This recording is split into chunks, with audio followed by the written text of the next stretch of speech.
And I'm moving on with the series of whiskeys that have been open for over 10 years.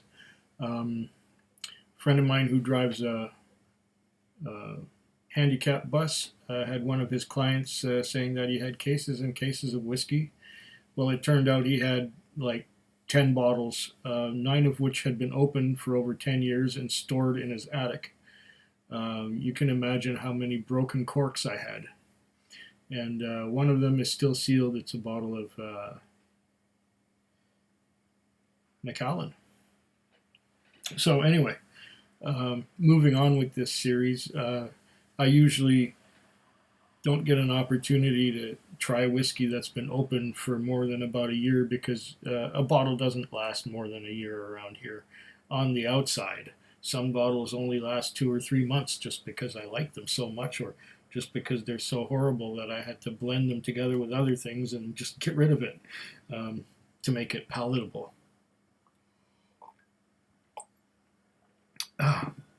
So I've got a lot of blending going on. And these, well, I don't really feel like blending any of these bottles that have been open for so long with whiskeys that are fresher, shall we say. This one here is a blast from the past. It's a Glenmorangie. If you see the label, I've seen bottles with this label described as from the 70s or 80s or 90s. I think they had the same label for many years. This one is a Canadian version because it's in English and French. And it has a back label too, looking like that. What's the return for refund? Okay. Handcrafted by the 16 men of Tain, and so on and so on. This one, of course, I had to replace the broken cork, the one that had disintegrated, with a more modern cork from another bottle of Glenmorangie that I didn't like at all. It was the Glenmorangie X. I ended up blending that with a whole bunch of sherried whiskeys just to get rid of it because I couldn't drink it as it was. It was just not, it was made for blending. It just wasn't right for me. Well, I think I had a taste of this baby already. The modern cork fits the old bottle just like that. And I'm getting a musty aroma, musty and sweet aroma already. Maybe this one got badly corked, I don't know. Go for a quig-sized dram almost. It's about 45 mils. Oh, I'm getting a bit of a sour aroma in the air too. This one might not be good.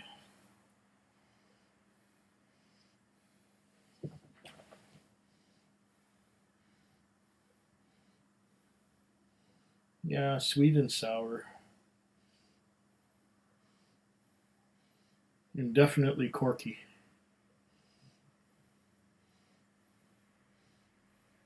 Yeah, this one has succumbed to the rotten cork syndrome, the one that fell apart.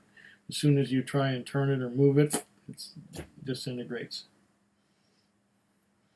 I don't know if this will be any good. It's almost half a bottle.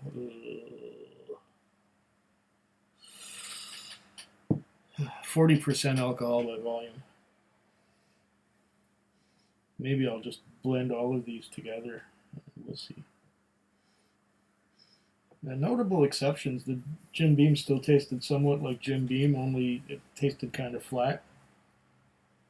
The one that fared the best so far was the Gibson's Finest 12-year-old, surprisingly enough. And Gibson's Finest 12-year-old is nothing special to begin with.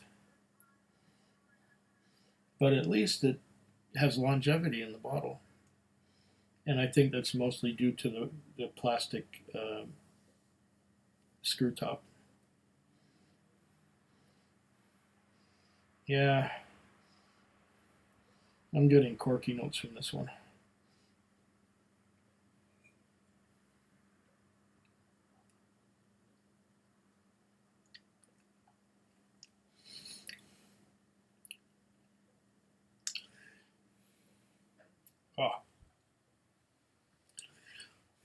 corky and bitter.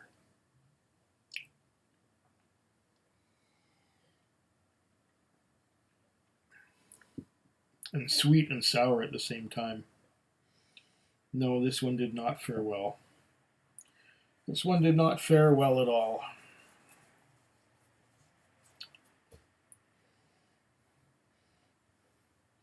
This one's going to take a long time to finish up. Or maybe I'll just blend it. Because I don't want to throw it down the sink, really. Even though it was free. Even though it cost me nothing. There's still alcohol in it. If I blended it with something heavily sherried and cheap.